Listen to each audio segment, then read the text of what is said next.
दोस्तों, आज हम सुनेंगे कहानी एक कोशिश ऐसा भी। शहर के एक कॉलोनी में एक बुजुर्ग कपल अंकल और आंटी रहते थे। वह कॉलोनी अभी अभी ही बनी थी, इसलिए उसमें 4 से 5 घर बसे हुए थे।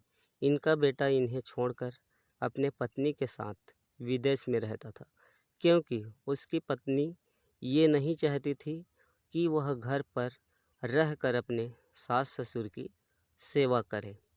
ये बुजुर्ग अंकल और आंटी जिस कॉलोनी में रहते थे, उन्हें हमेशा से यह डर रहता था कि कहीं कोई घटना ना हो जाए, इसलिए वे ज़्यादा घर से बाहर नहीं निकलते थे।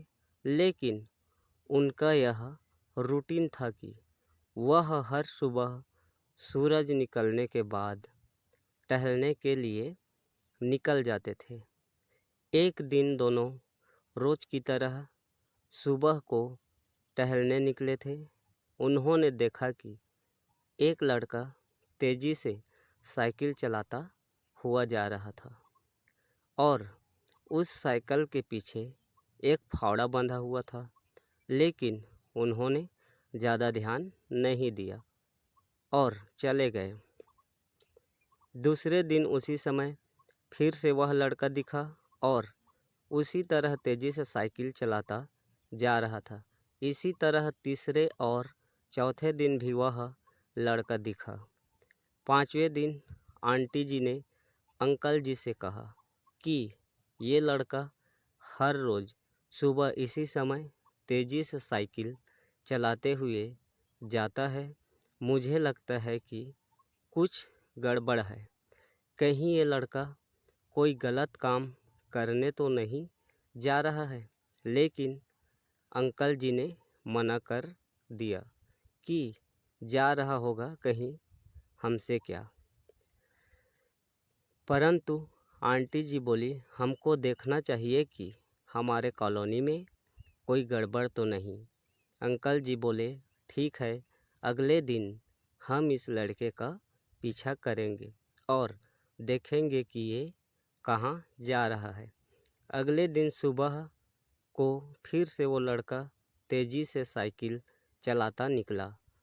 उनके पीछे अंकल और आंटी जी भी गई। उन्होंने देखा कि थोड़ी दूर जाने के बाद वह लड़का एक पेड़ के पास साइकिल खड़ी कर दी। उसी पेड़ के पास थोड़ी सी खाली ज़मीन पड़ी थी और उसे वो खोदने लगा। अंकल और आंटी जी कुछ देर तक देखते रहे कि ये लड़का क्या कर रहा है, लेकिन लड़का ज़मीन खोदे जा रहा था। कुछ देर बाद उन्होंने लड़के से पूछा कि आप ये ज़मीन क्यों खोद रहे हो। लड़के ने मुस्कुराते हुए कहा कि अंकल जी, मैं आप दोनों को रोज़ देखता हूँ, लेकिन आपको मुझसे डरने की ज़रूरत नहीं है और यह ज़मीन मैं इसलिए खोद रहा हूँ कि मेरी नई नई नौकरी लगी है। अंकल ने पूछा, कहाँ नौकरी लगी है? ऐसा कौन सा काम है जिसमें ज़मीन खोदनी है? लड़के ने कहा, मैं बड़े दिन से बेरोज़गार था, फाइनली मुझे फार्म हाउस में काम मिला है और उन्हें ऐसे लड़के की ज़रूरत है जिसे काम करने का अनुभव हो, और मेरे पास कोई अनुभव नहीं है। इसलिए मैं रोज़ यहाँ फावड़ा लेकर आता हूँ और ज़मीन खोदने की प्रैक्टिस करता हूँ, ताकि जैसे ही नौकरी पर काम शुरू हो उसमें हमें निकाल न दिया जाए। इसलिए रोज़ाना मेहनत कर रहा हूँ, कोशिश कर रहा हूँ।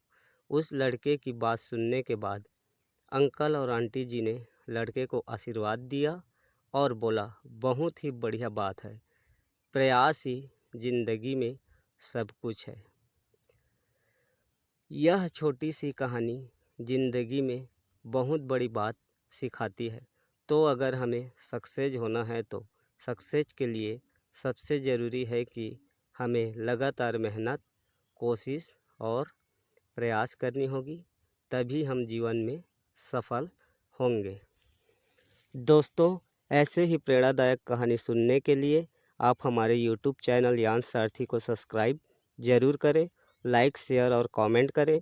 हमारे आने वाले वीडियो को नोटिफिकेशन सबसे पहले पाने के लिए बेल आइकन को ऑल पे प्रेस करना ना भूलें। हमारे इस वीडियो को पूरा देखने के लिए आपका धन्यवाद।